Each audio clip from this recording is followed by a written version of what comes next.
제가 겪었던 6월 민주항쟁 그 이야기를 좀 들려드리겠습니다.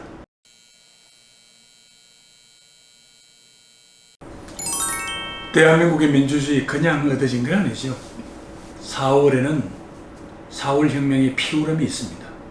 5월에는 한민족의 끈끈한 생명력을 인류 역사에 분명히 선언한 바로 5.18 광주민중항쟁과 고함이 있습니다. 현재의 대한민국 헌법을 탄생시킨 6월 민주화운동 한 글의 역사가 있습니다.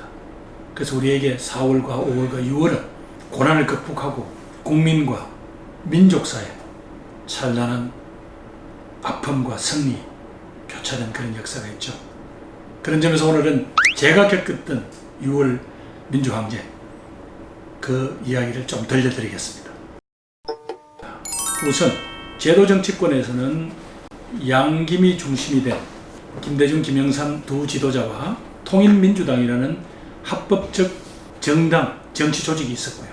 거기에 파트너로서 각종 종교단체, 기독교와 천주교 그리고 불교라는 조직된 힘이 있었습니다. 그리고 그때까지 축적된 민주화 역량인 소위 이른바 제야가 있었습니다. 그 제야의 가장 상징적인 조직은 민주통일민중운동연합이라는 제야운동의 연합 조직이 있었죠.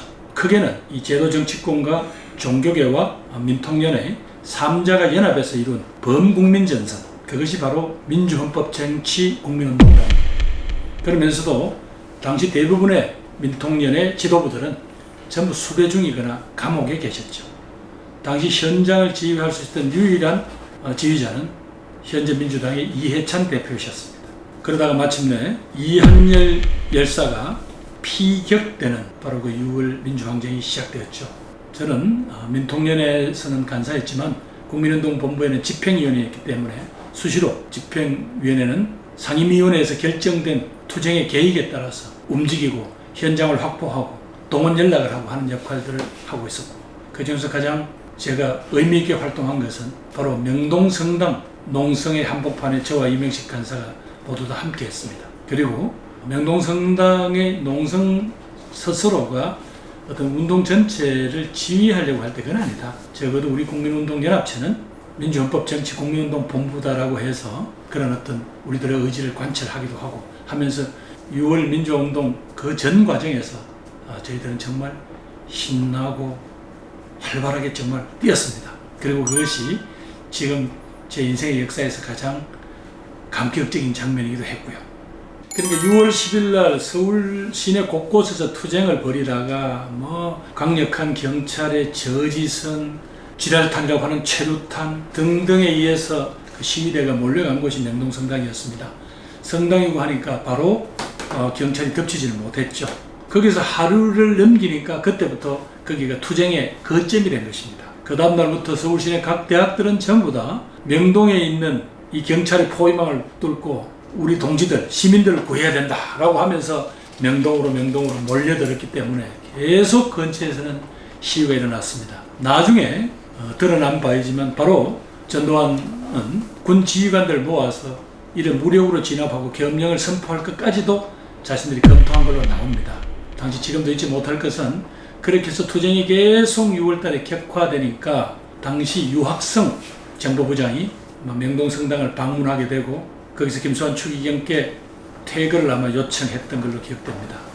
그랬을 때 우리 추기경께서 그 유명한 말씀, 너희들이 여기를 진압하러 오는 것은 자유롭다. 그러나 제일 먼저 나를 밟고 넘어야 될 것이고 그 다음에는 신부님들, 그 다음에는 수녀님들, 그리고 너희들이 마침내 학생 시민들까지 끌어낼 때쯤에는 이 명동성당은 피해재단이 될 것이다 라고 아주 당당하게 군부정권에 위협을 가했죠. 80년에는 저희들이 서울역에서 저희들이 실패했습니다만 7년에는 마침내 바로 그런 어른들의 도움으로 국민들은 승리할 수 있었습니다. 제일 아쉬웠던 게 그해 겨울에 있었던 대통령 선거에서 그 민주화운동의 두 지도자 김대중, 김영삼 두 분께서 결국 각각 출마를 하게 되죠. 그래서 군부정권의 후예라고 할 수 있는 노태우 후보에게 대통령 자리를 주게 됩니다. 그 덕분에 저희들 가슴에 준 큰 상처뿐만 아니라 민주화운동으로 구속됐던 많은 학생, 민주인사들도 노태우 정권이 계속 집권하는 바람에 상당 기간 더 감옥에 남아있게 됩니다. 그러나 그때 그 국민들의 열기와 울분은 88년 총선에서 김대중 총재의 평화민주당, 김영삼 총재의 통일민주당, 김종필 총재의 신민주연합당을 모두 합쳐서 과반수를 넘게 함으로써 바로 집권 민정당을 135석 정도로 찌그러뜨림으로써 바로 오공청상, 광주청문회, 전두환을 청문회에 세우는 등 우리 역사에서 엄청난 물줄기를 바꾸는 큰 정치적 성과를 내게 됩니다. 제야 학생운동 세력의 제도권 진입은 실패했지만 바로 민중의 단합된 위대한 역사는 결국 87년의 좌절을 88년에 승리로 바꿔주셨습니다. 거기서 저희들은 또다시 한번 우리 역사를 바꿀 수 있다는 그런 희망을 갖게 되죠. 제가 그때 마침 그 명동성당에 지금 가보면 과거에는 성모병원, 지금은 가톨릭 센터라고 하죠. 거기 한 4층 정도, 3층 정도의 당시 가톨릭 정의평화위원회 정평이 사무실이 있었습니다. 거기에서 바로 명당을 내다보면 명동이 한눈에 들어옵니다.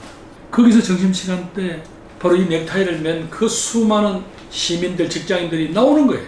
그리고 경찰이 접근하려고 하면 위에서 화분을 던져서 경찰 접근을 막아주면서 모이는 겁니다.